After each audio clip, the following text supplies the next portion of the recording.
Tell me. Ooh, there we are. You ought to know. Well, now you ought to know by now.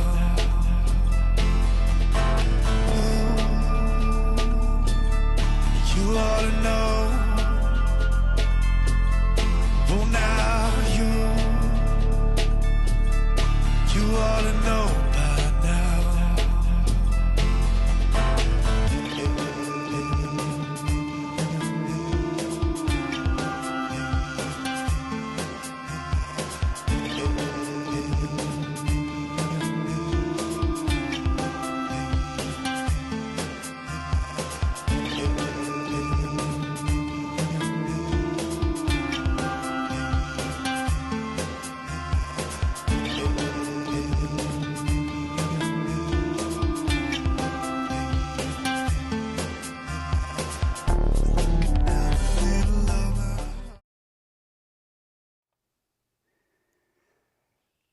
And the owl dog himself, Mr. Charter Extraordinaire.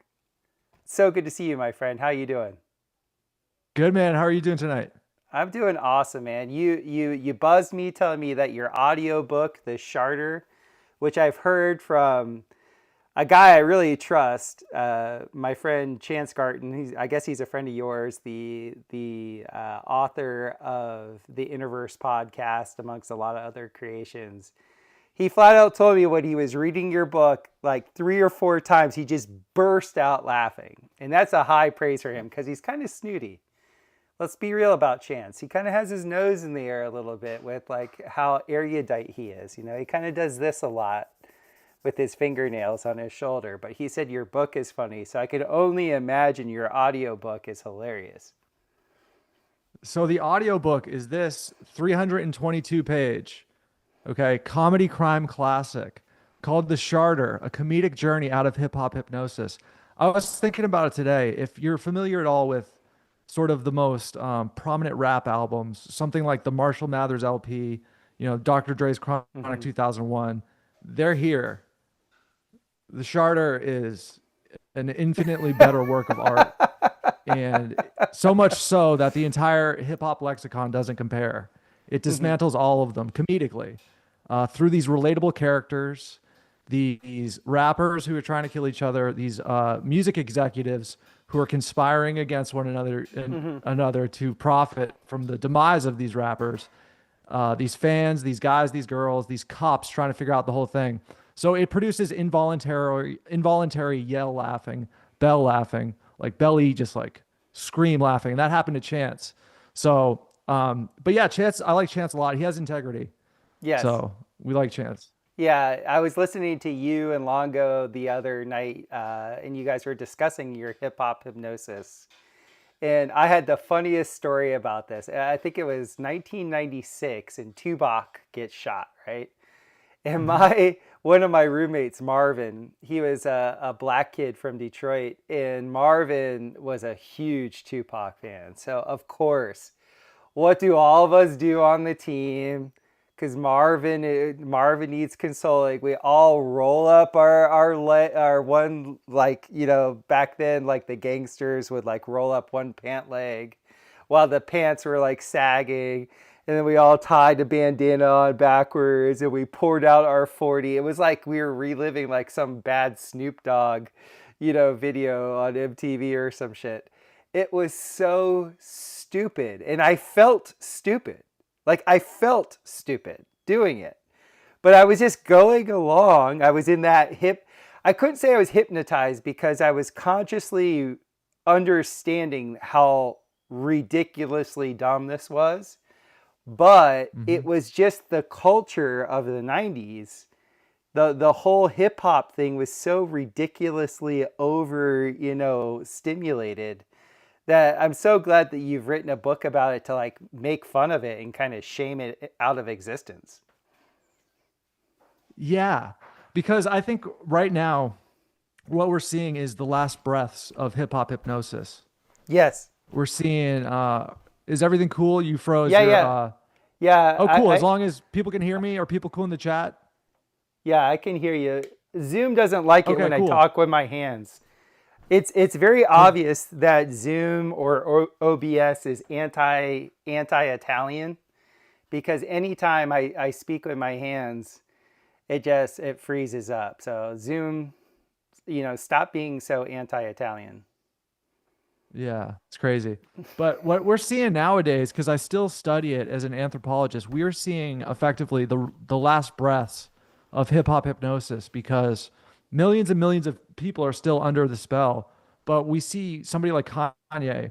My theory on him is it's not possible to garner as much attention as he is, because he's garnering as much attention as humanly possible, to the point where the other rappers are either like killing each other, or like just being just outright drug addicts or violent criminals, literally, in order to garner any attention whatsoever. The Diddy thing, I think, is symbolic of sort of the end stages of hip hop hypnosis. And the Charter provides the opportunity for people to laugh at it, which I think is important, and then eventually grows something new, because it is the soil. That is effectively what the book is about. Um, with Tupac, it's crazy, man, because so I was born in 1990. His apex of his career was like 95. I think he was shot in somewhere between 96, He was shot in around 96. 96. Yeah, it was Yep. 96. He, from a young age, man, very young, guys like Tupac, guys like Biggie, and Kurt Cobain. I'm like, why is there all this death in the music industry? Like more so than any other industry, like these public deaths. So that's what kind of the seed of curiosity that was sparked within me from that time period. It was too bad, because Tupac in Digital Underground, because I remembered when like rap and hip hop was actually fun and positive. Like, it was pretty much 1990, the show In Living Color was like the funniest show that there was. And there was still racial comedy. Like that whole show In Living Color was, going off stereotypes, because stereotypes are funny. Like we're unique, and we're hilariously unique. And and it was almost like, as In Living Color was winding down, they switched the whole thing from the light, happy, like dance centric, like MC Hammer and like Digital Underground and all like the fun hip hop that was like, uplifting, to absolute like, I remember the first time I heard Dr. Dre, it hurt so bad, because there's that his first big hit was like where it had that like that note that was in the background the Yeah, entire song that just goes like this. that ringing. Yep. And I was just like, and I remember I was actually at a Christian youth camp in Lakeland, Florida, in the middle of nowhere. And these white kids are playing Dr. Dre, and I'm like, this is horrible. And it was just like, I just watched the switch in 1990.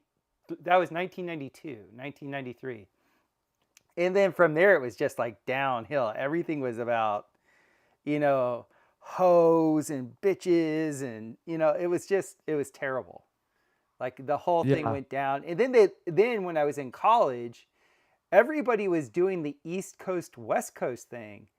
And the funniest thing was, in athletics, like we were on teams where everybody was from all over the place. Yeah. Nobody cared. There wasn't like, my friend Tyrone Crenshaw was actually from Compton, and we used to joke in Florida, because I was from a city right next to Pompano Beach, and we would go, "City of Pompton." And so Tyrone and I, whenever we would see each other, he'd be like, "Compton," I'd be like, "Pompton," and we'd like pop off, and it was nobody. It wasn't like, "I'm East Coast," and he'd be like, "I'm what?" Like that was so stupid. And I got a sense of relief. Did you ever see Jamie Kennedy's Malibu, or his what was that? Malibu's Most Wanted. Yeah, you ever see that? I've seen that. Yeah. Yeah, and I love Um, that. because that was Yeah, satirical. I have so much to say, man, because it's all a huge part of growing up basically under hip hop hypnosis for Mhm. millions of people my age. Because when you were in college and these things are happening, by the time I'm young, these things are completely normal. These things are ubiquitous. Mhm. So when you mentioned Dr. Dre, it's interesting because the common thing I've noticed through other friends, my boomer dad and other people's boomer dads loved Dr. Dre. They loved the specific album. Yeah. So I grew up like in my dad's Nissan Altima, like bumping the Chronic 2001, bumping the Marshall Mathers LP. Because the boomers, like there's a sect of male boomers that like loved that specific genre of West Coast rap. Not so much the earlier stuff, but specifically the Chronic 2001 and the Marshall Mathers LP.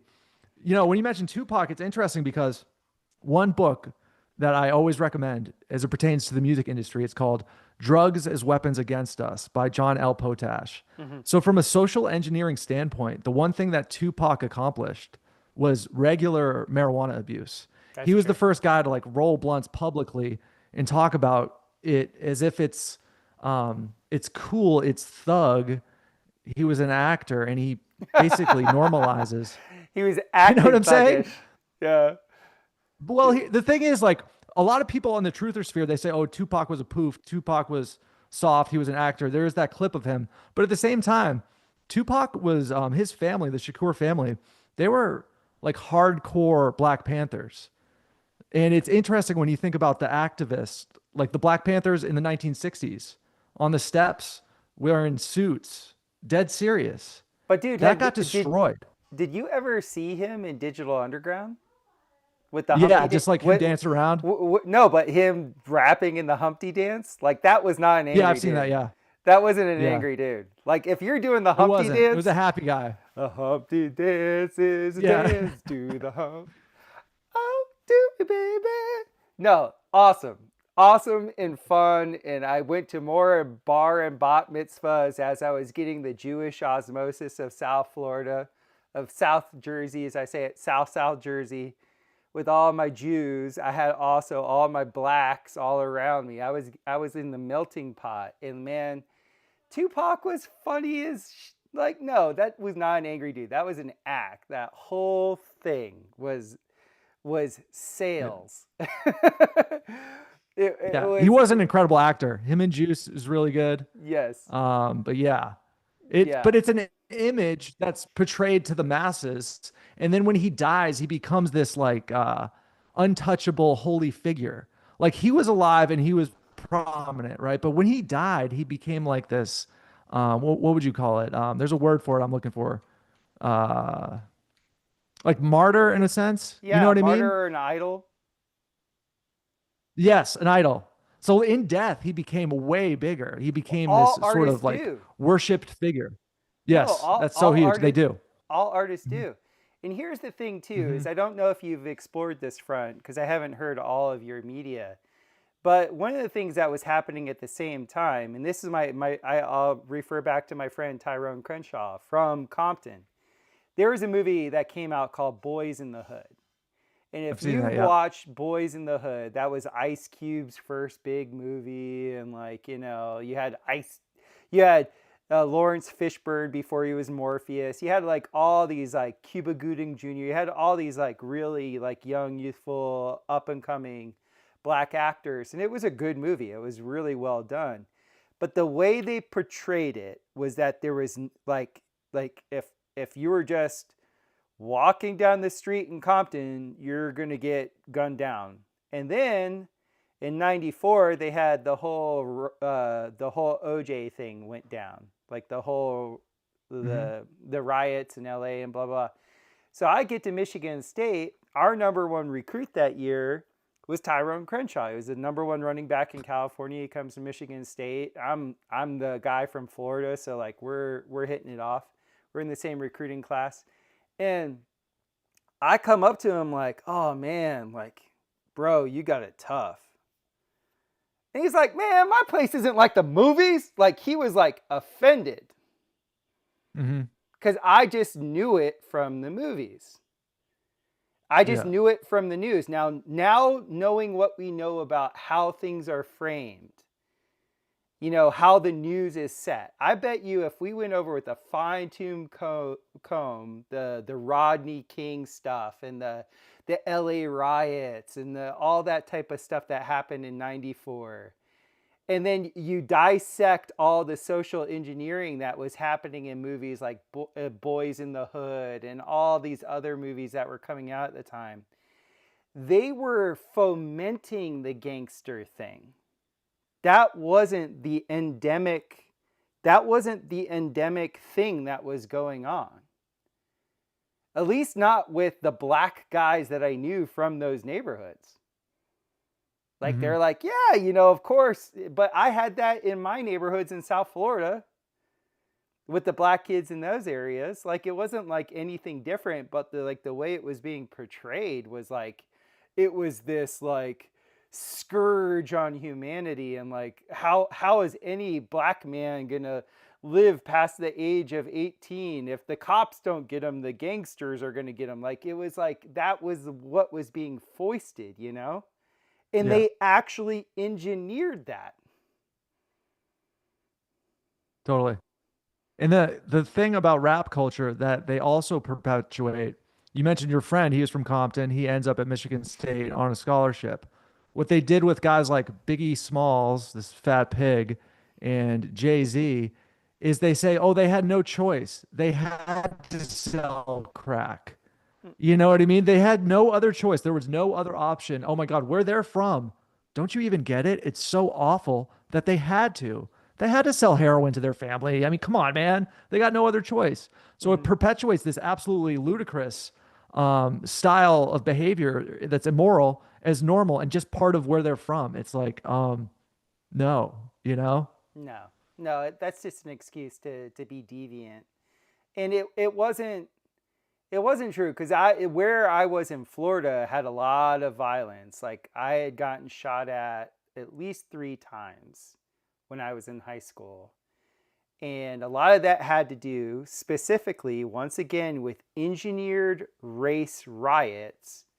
Yeah. The Haitian, there was this huge influx of Haitians. They were floating over from Haiti. Yeah. South Florida opened their borders to them. The Jamaicans hated the Haitians. And that made me laugh so hard because on Living Color, they were literally making fun of a Haitian guy battling a Jamaican guy to see who had more jobs and who had more kids. When the one guy would have more jobs, the other guy would be like, "I got more kids." And that was the joke. Well, I got to live it because in South Florida, there was a really well-established Jamaican culture, and then all the Haitians flooded in, and then we had Hurricane Andrew decimate South Florida. So all of a sudden, you had a third of all the schools in Miami gone. And so all those kids all got concentrated up in my neck of the woods. And it was just like Haitians, Jamaicans, Jews, blacks, Cubans. It was so volatile. Like, it was so volatile. And I remember when I was being recruited, I could not wait to leave the state. I was like, get me out of here. Like, I want to go as far north as I can. Because Yo, Chris, if we can back up 2 minutes, did you say you got shot at 3 times? Did yeah, I hear that correctly? yeah. Dude, can we get into that? Like, I haven't heard this. Oh, yeah, yeah. Okay, so this is really weird. So in my area, God, what was the name of that particular? Were they the Zulus? So it was a Hispanic.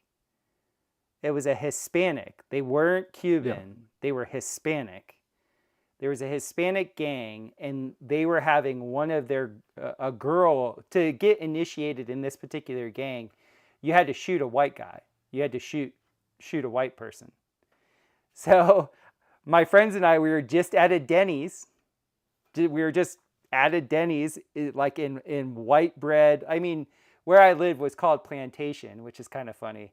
But Plantation, University, and Sunrise, anybody that listens to this that's from South Florida knows the Denny is on University and Sunrise. It was just like a regular old, like it was a Friday night, and we're out, and I hear ping, ping, ping, and I hit the deck because I used to shoot guns with my uncle and my dad, and I hit the deck, and my friend Ricky gets shot in the ass. It was like a whatever you call it, Like 8 Mile. He gets shot in the ass in 8 Mile. He shoots himself in the leg, sorta. So I was thinking of Forrest Gump, like. And it was okay. funny. My friend Ricky got shot. Now this was really funny. Ricky's dad was the head of the FBI in South Florida. So they figured out who shot his son really, really fast. Like that crime got solved fast.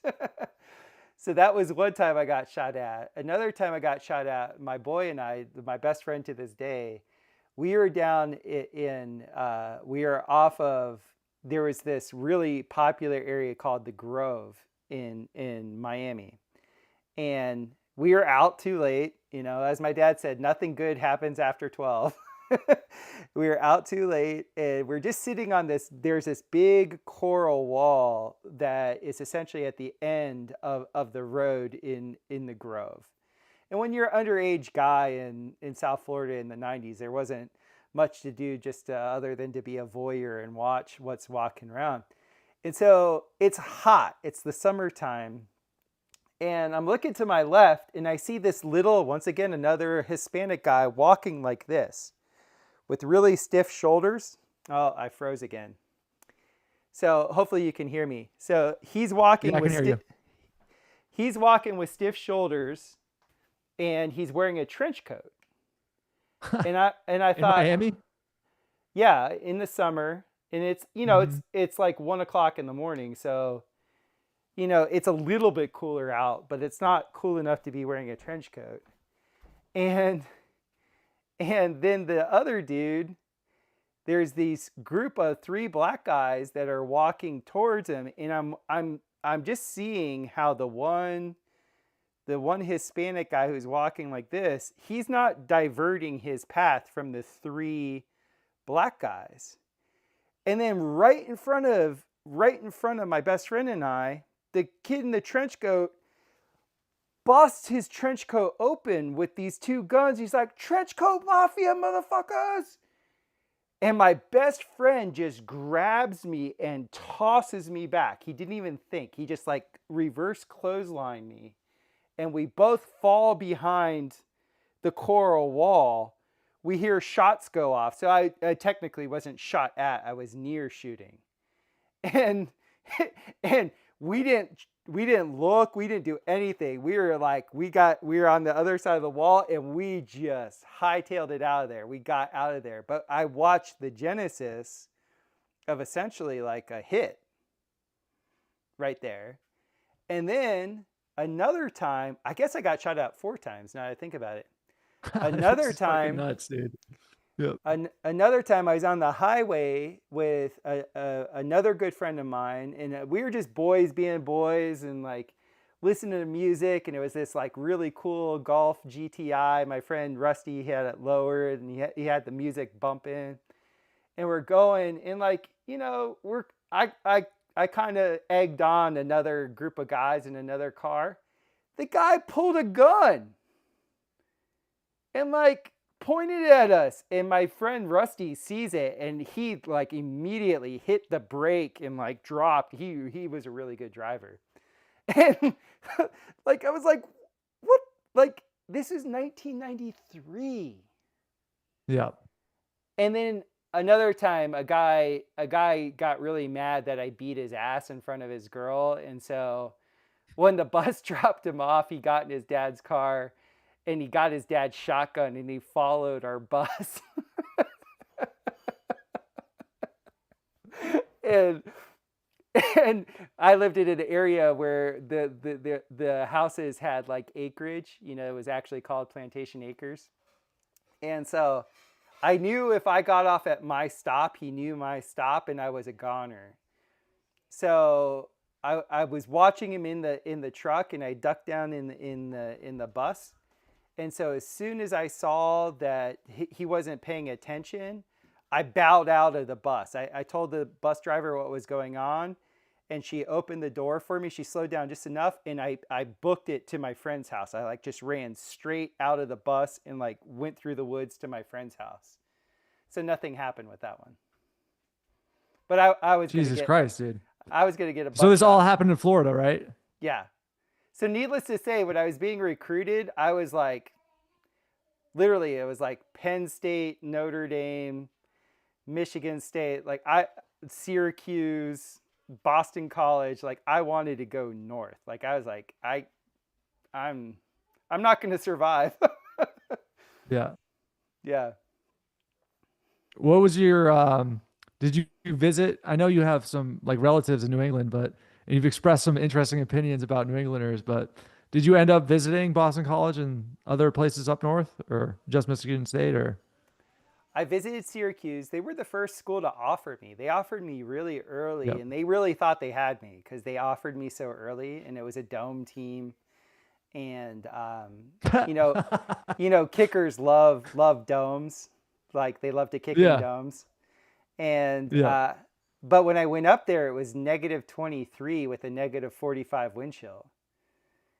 And I remember like you fly into Syracuse and it's like it's desolate winter, like desolate. And I Hmm. remember the captain is on the monitor, and I'm a Florida boy, and he's like,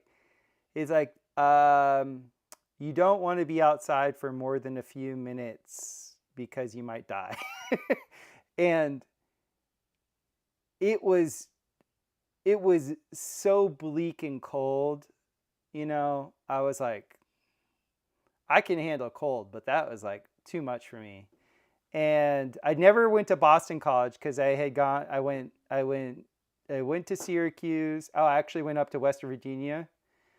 I went to Penn State, and I went to Michigan State on my visits, and then I canceled my fifth visit. Back then you were only allowed to make five official visits. Hmm. Yeah. And then I had unofficially So the if only you have you looked into like let's say if you got recruited with your kicking ranking, your recruiting ranking, right, out of the state of Florida, you're going to five-star schools essentially. These are big time programs. You mentioned Notre Dame. What kind of money do you think? Because I have an idea. Would you be making now that college athletes are getting paid? I've never followed the NIL. But even I think back then, you'd be making like six figures oh, I at like bet 19. we Yeah. figured it out in my finance degree in college what Yeah. I was making Michigan State. I mean, What was it? so many players were getting paid under the table. Hmm. Like I wasn't one of them. I really wanted to be to tell. I'm not trying to virtue signal. Like I could have used the money. Like my Hmm. parents, for some reason, like, oh, he's on scholarship. He doesn't need money. And I was like, are you kidding me? Like, Yeah, fuck that. what are you talking about? So I was kind of left to fend for myself with that. But I did fine. I'm not a victim in it. I ran my own hustle. But I think in 1990, so I played at Michigan State 94, 95, 96, and 97. Um, so I was a 4-year starter. At the time, I had like 4 or 5 school records, so I did pretty good. I started as a true freshman. Out of the state of Florida, I was a second team All State, only because of whatever you call it, politics, that I wasn't first team All State. I had all the Hmm. statistics. I had huge game winning field goals and really big games for my high school. We did really well. We were a small time school that ended up going on this really epic run, and my senior year was the first year of that epic run. And my coach Frank Hepler ended up becoming like a Hall of Fame coach in South Florida, which is a big deal.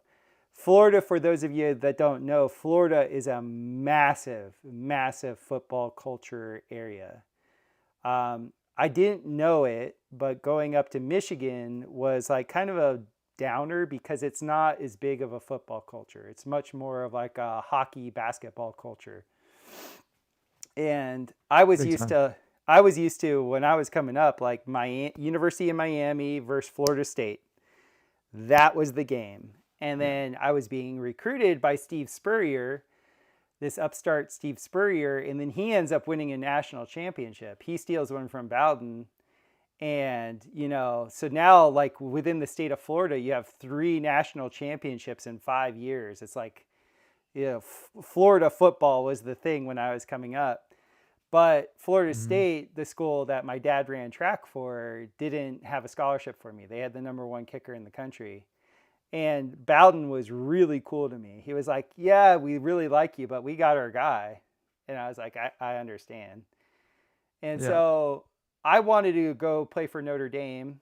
Notre Dame, I guess the way to answer your question, Notre Dame was very analytical about it. They were like, you're great. You're top 5 in the country, but we only give scholarships to the top 3 players at their position in the country. Yeah. Only top 5 in the country, not good enough for ND. And they So, literally, and when they said this to, so Al, this will tell you a little bit about my personality. They said, mhm. you've earned the right to come and walk on at Notre Dame. At that moment, I was like, I instantly looked at the schools that were recruiting me to see who was playing Notre Dame so I could crush Notre Dame. And literally, my freshman year, I kicked 3 field goals against them. And my senior year, I kicked 3 field goals against them. And I was like, the man. like, Yeah. yeah. So I was just like, oh, I'm going to destroy you now. Like that was such an insult to me to be like, wait, you know I'm good. You know I want to be a Golden Domer, and that's the way you're going to treat me? Uh-uh. So Yeah. in that ranking system, I don't know, is there an equation that the NIL does where they can say, oh, that's worth X amount of money? It's just a ballpark figure, but like a pretty good ballpark. You'd be like, in the 6-figure range is a top 5 kicker in the country Yeah, for yeah. sure. Like your freshman year. We figured out in the 90s that like each one of us starters, so you figure you have Yeah. essentially 24 starters Yeah. on a team any given year. You have your 11 on offense and defense, and you have your punter and your kicker. Out of those starters, we generated something that year. Now this was net profit. $55 million in net profit in 1997. These are Yeah. $1997. This is like, and the reason why this is in my mind was because I played for Nick Saban, and Nick Saban was all about the Benjamins. Like whenever he was Yep. talking to the team captains and stuff like that, he was always just talking about like, I got offered this much money and I'm this good that I get this much money and they offered me this. Like he was always putting things in monetary terms. And so none of us that were playing in college were under any illusion that this was like an amateur sport. It's Right. worth hundreds of millions of dollars. Easily. Yeah. Now it's worth billions. So would you But say you're in support of the NIL and college athletes getting paid? I am personally. I am in a way like it's a necessary overcorrection. Okay. So I do the players have been generating so much revenue. Every female athlete should go out and just cheer and adore every male athlete in basketball, football, hockey. They should say thank you because there would not be female athletics without the male athletics generating revenue. Totally. Yeah, what's the law that like makes you have to Title spend? IX. Yeah. Oh, So Title IX ensures all these colleges that offer athletic scholarships for however many they offer for men, they have to offer the same amount for women. So it's absurd when you have a sport like football. There's what, maybe between 60 guys on a roster, a No, college no, roster. back in the 90s, it was 85. You could have 85 scholarship Okay, players. 85. Hmm. You said 85 scholarship? Yeah. Okay. So now volleyball is going to have a lot of scholarships. Women's soccer is going to have a lot of scholarships. And it's gotten to a point of absurdity because of how profitable football is, how big time football generates hundreds of millions of dollars, right? So Hmm. you have situations where Michigan State, for example, is in the Big Ten with USC, Hmm. the Big Ten with UCLA, because all those schools, or Oregon is in the Big Ten, It's stupid. right? All those schools transferred over to align with all the other big Midwestern schools Hmm. to formulate this conference.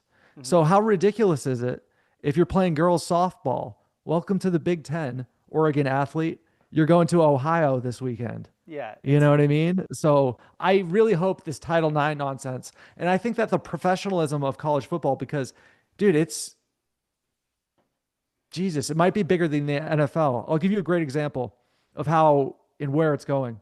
A quarterback by the name of Quinn Ewers. He's yeah. like the test subject for NIL, He's a Dolphin now. right?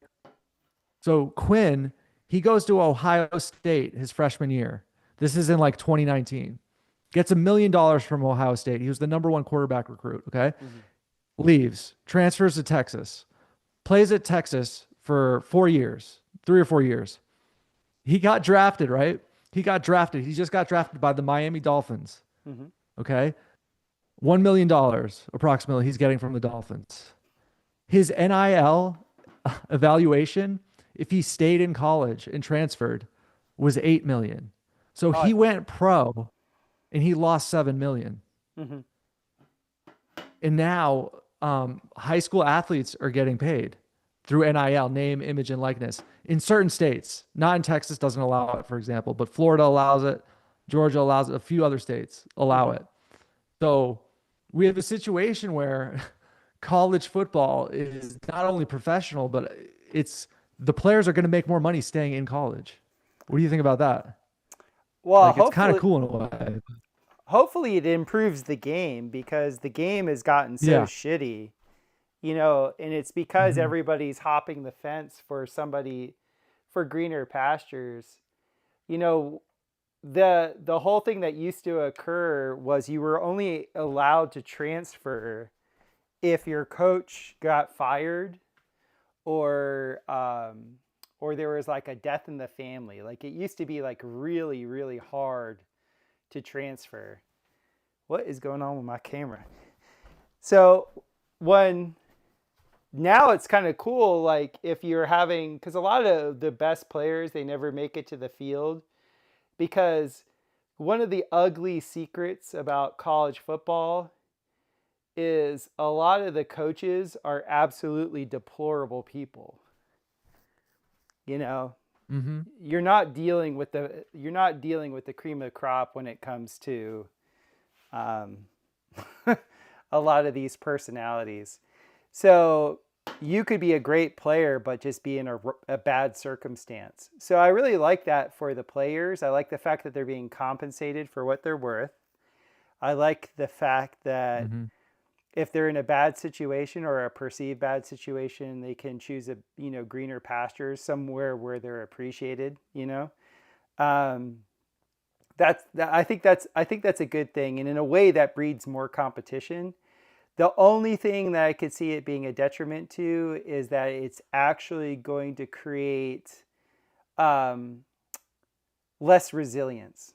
You're going to have players that aren't going to be as bulletproof in their determination. A lot of what makes you really Hmm. good at anything is like you're hit with a hard time and you just grind. You just make it work. And it's almost like the NIL in a way I could see where it could kind of baby players. It could baby them to a point where they never have to hit the really hard of the hard, if you know what I mean. Hmm. Yeah. So what was your thesis statement about? Because it pertains to gambling and Yeah, yeah. right? So so Yeah, I want to hear about this. yeah, yeah. So that's what we were originally, going to touch on was like how much you'd been seeing, how gambling is on. Like if you listen to any sports talk radio or any sports podcasts or you watch any sports venues, I mean, literally 90% of the advertisers are sports books. And when I was at Michigan State, I had a finance degree, or I was working towards a finance degree, and my final thesis my final thesis paper was on the loss of discretionary income through Mississippi riverboat gambling. Because in 1997, they had just passed a law to make riverboat gambling in certain sections of the Mississippi River legal again. I think it was Mhm. Shreveport, Louisiana, was the northernmost point on the Mississippi or near the Mississippi that you could go and have riverboat gambling. And then they had opened it up. They were like, nope, go for it. And so three of my classmates and I, we did a study on um, the pros and cons. Like you hear the advertising jingle from the corporations. And the movie, I believe it was the movie Casino came out in 1994. I think that's when it came out. And I had already seen the movie Casino. And in the narrative in the back of the casino, it was funny because Robert De Niro goes, you know, we had it all and we lost it. Now they'll never allow us wise guys to run it. The corporations have it. And that's what we found in our study was that what the corporations, these massive hedge funds that own these transnational gambling syndicates, they were working on pretty much the gamification of constant repetition games. So all the things like the slots and all the different button pushing, it's all the stuff that everybody does with their cell phones now, right? And that's why the Yeah. combination of cell phones and gambling is like, good luck. Good luck with that one. Like if you get caught in that loop, right? Mhm.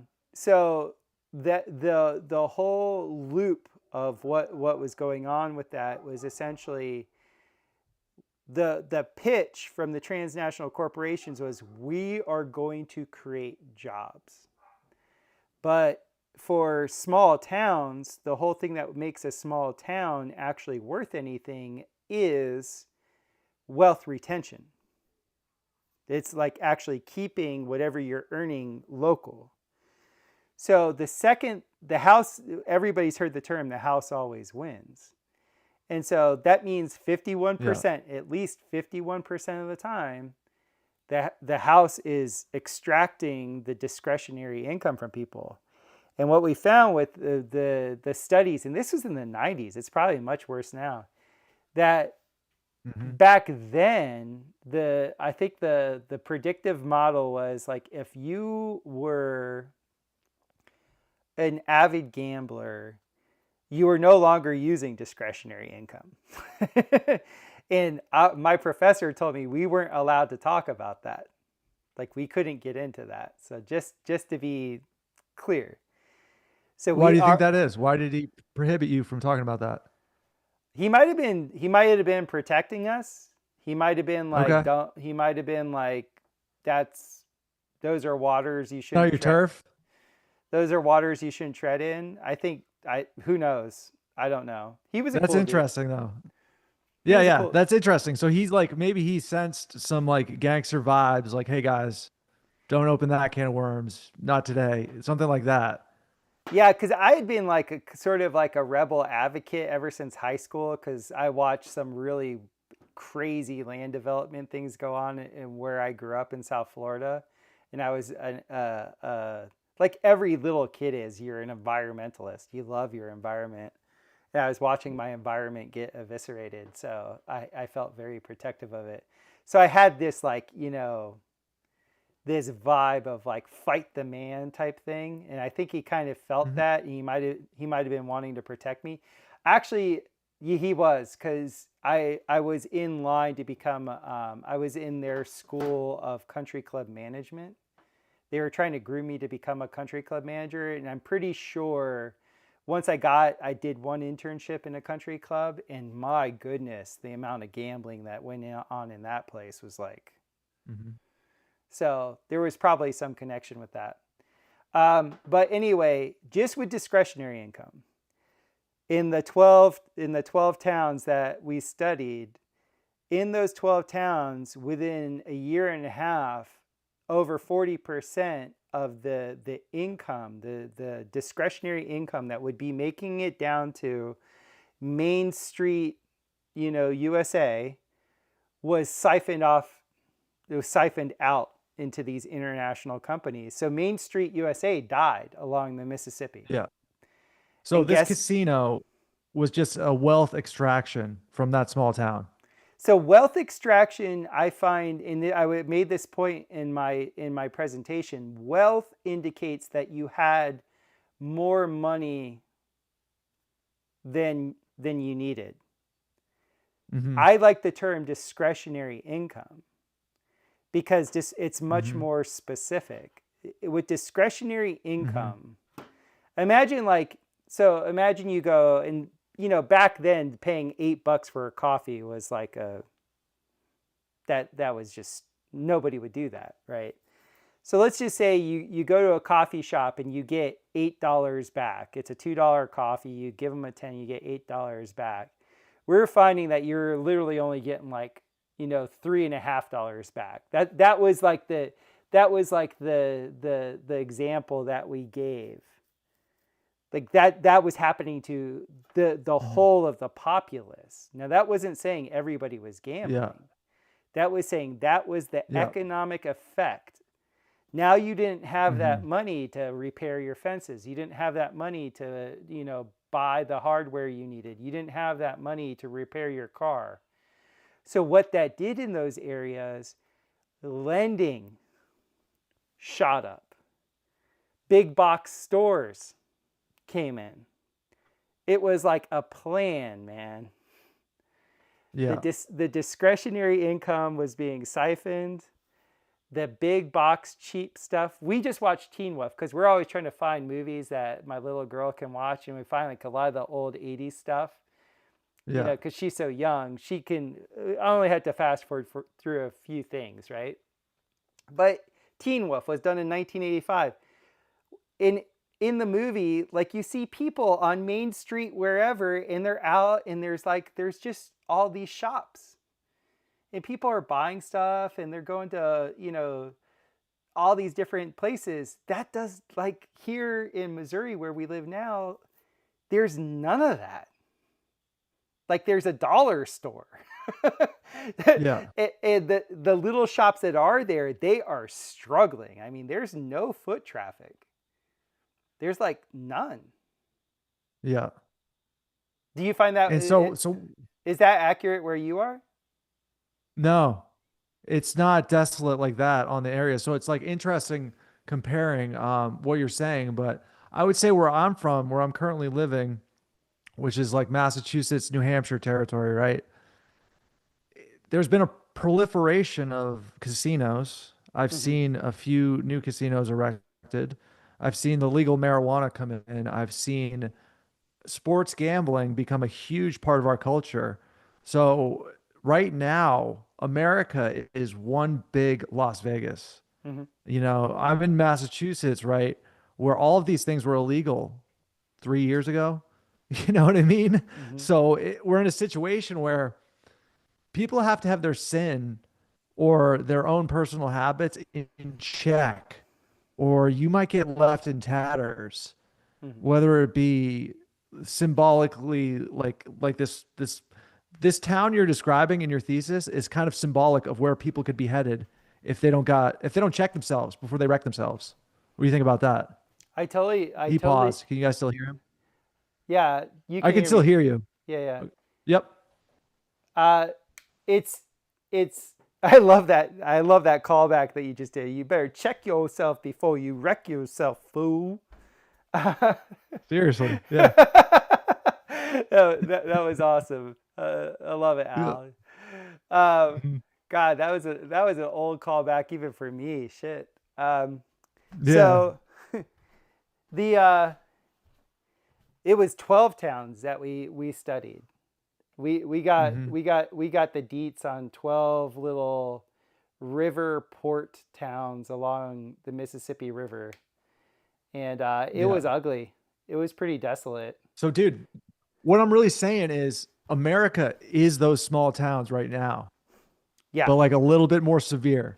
So I have to ask you, I mean, I said it sort of succinctly, but what would be your general advice for people uh, knowing essentially that America is those small towns right now? What would you say to the people?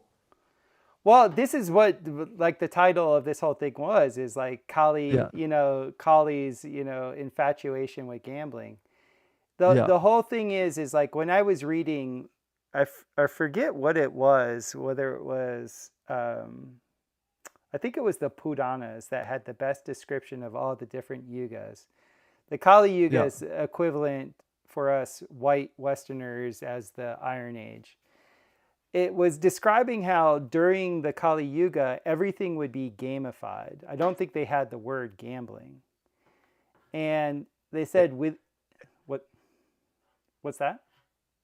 I'm just trying to. Okay, so that's the basic definition of the Kali Yuga. And what is your opinion on where we are in reference to the Kali Yuga? The end, the beginning? What do you think? The end? What's your opinion on that? Because I'm trying to get a gauge. I think we're near the end of the Kali Yuga. Okay, cool. I like that. Yeah, I think we're near the end of the Kali Yuga. But just like when I was reading in the Puranas, and I don't know if this is a Mandela effect for me or what, but I don't think it was a Mandela effect because everybody I was in India with, we all remember this the same. Well, I guess that is a Mandela effect. We all have the same incorrect memory. But the way I was taught, the way the yugas work is you don't evolve. There is no evolution. I just did a talk with Dr. Moshe Daniel. I see he's in the chat. What up, Moshe? Um, Earlier this week, where essentially the way it works is when we're born, like the baby's body is essentially perfect. It's little, but it's perfect. And it can repair itself from almost anything. It can handle almost anything. And it grows and it's resilient, all the rest of it. And then it degrades.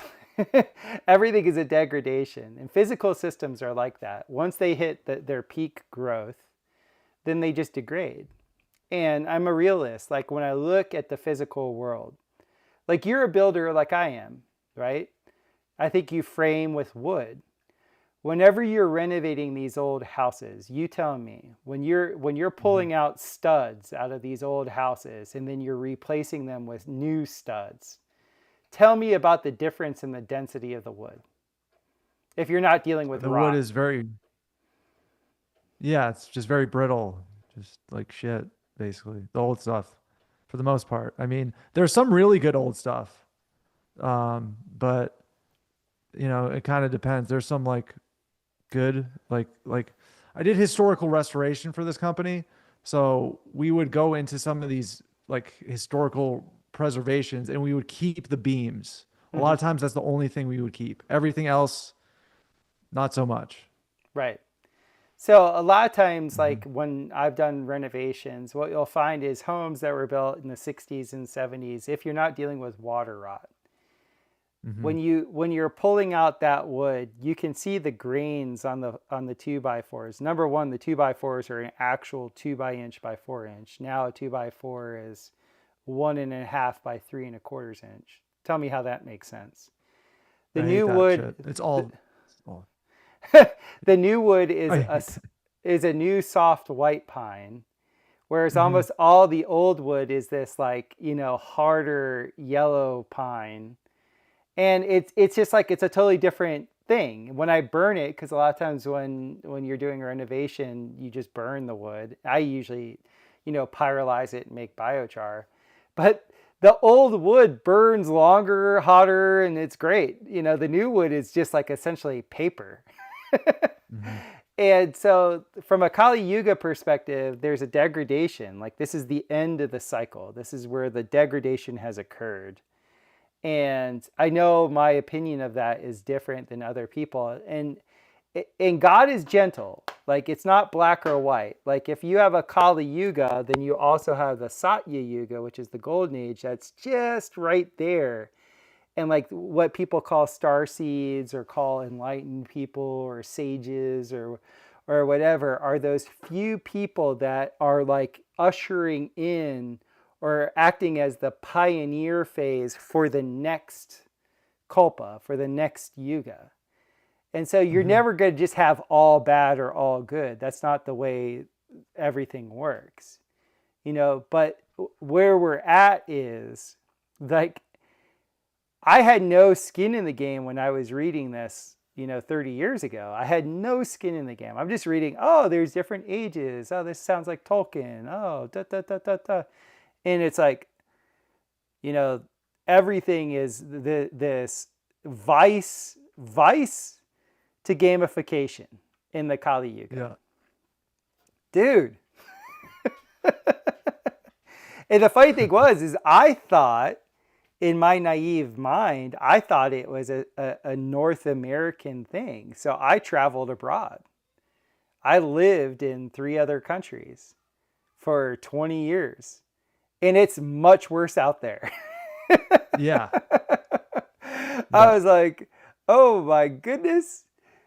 Okay. My home country isn't all that bad. There is a lot of grossness out there. Mhm. And so whenever I say it's the Kali Yuga, we're living in the Iron Age, I'm not like, oh, woe is me. Like, I'm not, but we can't, like, we're literally like, everything that's worth anything we've been lied to about, so that's what's made me entertain the whole notion of the Satan's little season. Have you heard any of Mhm. that stuff? Yeah, I've been keeping up to date with it for the Yeah, most yeah. part. Yeah.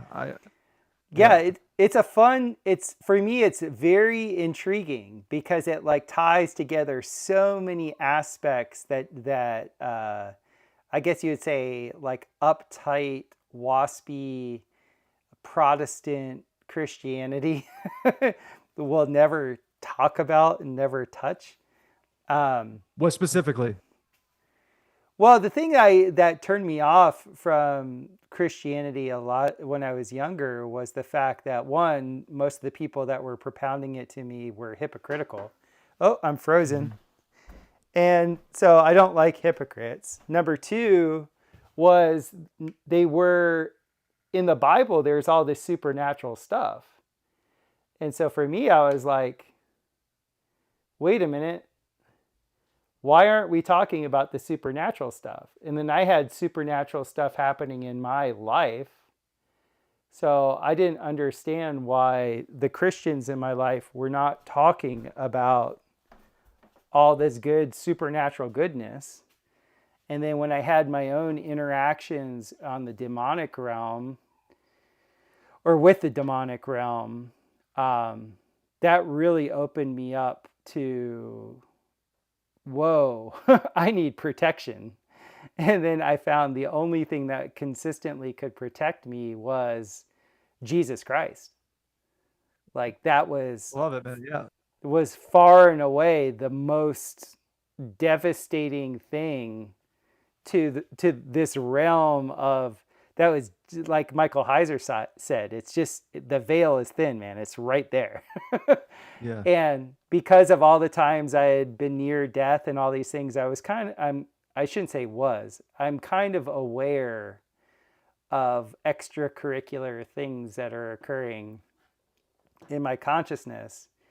And so I just really like the I like the full story of the Bible. I don't like the abridged, like, just say Jesus is Lord and you're good. Like, that doesn't ring with me at all. What rings with me is the full story. Like, from Genesis 1 to the end of Revelation, and then all the Apocrypha, all of it. That rings with me. because that gives the full jam. That actually animates this whatever this is that we're living in for me. And it Yeah, makes it's sense. interesting how many times I've heard stories similar where people are in a situation where they're being attacked, they call out the name of Jesus Christ and it saves them. Like this is something that is not unique to you at all. This is No, something that I hear almost on a weekly basis. So I think that's quite revealing. I had a Shipibo ayahuasca shaman tell me this, Go on. like flat out, because